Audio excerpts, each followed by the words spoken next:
This is a all the way Stryker 655. Customers already paid for this one, but I did want to revisit a subject I talk about every now and again because I did highly recommend that this customer either make their own upgraded power cord or purchase one to get the full benefits and the full performance out of this radio. So, mainly our main focus here during this video is going to show you the difference that a power cord can make. Once again, this is all the way 655 upgraded finals, has the power slash modulation mod done to it, and has a upgraded AM regulator, the Palomar Max mod, installed. So to start out, 14.7 volts on our supply, shows 14.8 on our radio, and we've just got kind of a standard power cord, something that you could probably expect to get with the Stryker. I think this is like a Workman 12 gauge power cord. I believe that's what comes with the Stryker radios, either a 12 or maybe even a 14 gauge. I'm not 100% sure, but it's double fused,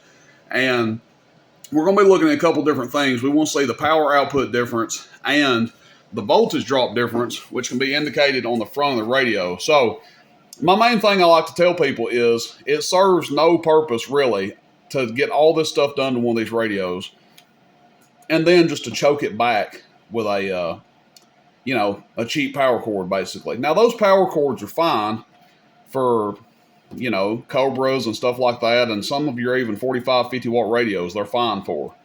Do I encourage people to get upgraded power cords? Yes. It's only going to help. But for your lower power radios, those are fine. But once you start getting everything done to these Strykers especially, along with other radios, it's time to upgrade the power cord. Just like anything else in radio, it's only as good as your weakest point. So you buy a big amplifier, $1,000 radio, and then you hook it to a little wheel antenna, you're going to be disappointed. Okay. So what I want to do here first is just going to key up the radio. We got one of our Stryker noise canceling mics on here. Immediately you see just on a dead key, 14.4 volts. Now, I'll be honest with you guys. I'm going in this blind. I haven't even tested this radio with an upgraded power cord. So we'll see how it goes. And I'm just going to talk into the mic, and you guys can see it's dropping, 14. Hello, audio. 13.8 on the audio. Hello, audio. Now, what we're going to do, we're not going to touch a thing on the radio. We're going to leave the RF power exactly where it's at. We want to check our 250 watt slug top scale. Hello, audio. Just shy of 50 watts. Hello, audio. We might get to barely touch 50. Now, that's good. Don't get me wrong. That's a lot better than one of these that is unmodified. And if we didn't have the AM regulator upgraded, it would probably be dropping even worse. And this is your PEP power right here. Audio, 1, 2, 3. So still about 100 watts PEP, I guess. Audio, 1, 2, 3. Audio, 1, 2, 3. Audio.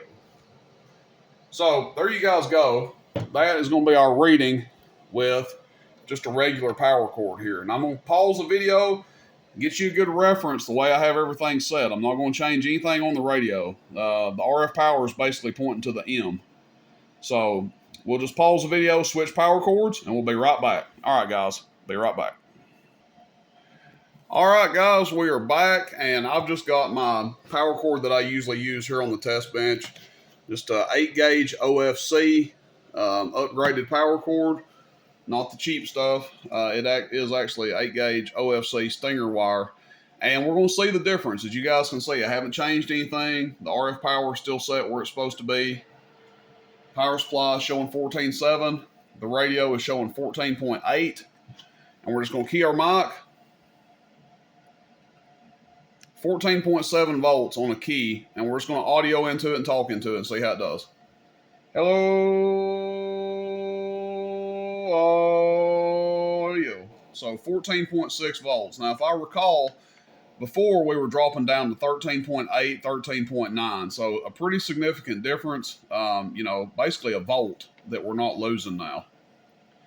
Hello, audio. Now, how does that translate to the watt meter? It's probably not going to be a huge difference, but we'll see. Check it out here and see how it is. How it does, rather. So top scale, 250 watt slug, average power first.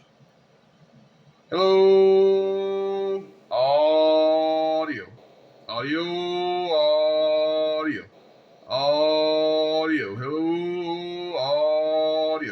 going over 50, just depending on our voice tone, you might say it bounced up to 55 or so. Before, we were kind of struggling to get to 50, and now looks like we're getting over 50. And let's see how our PEP translated.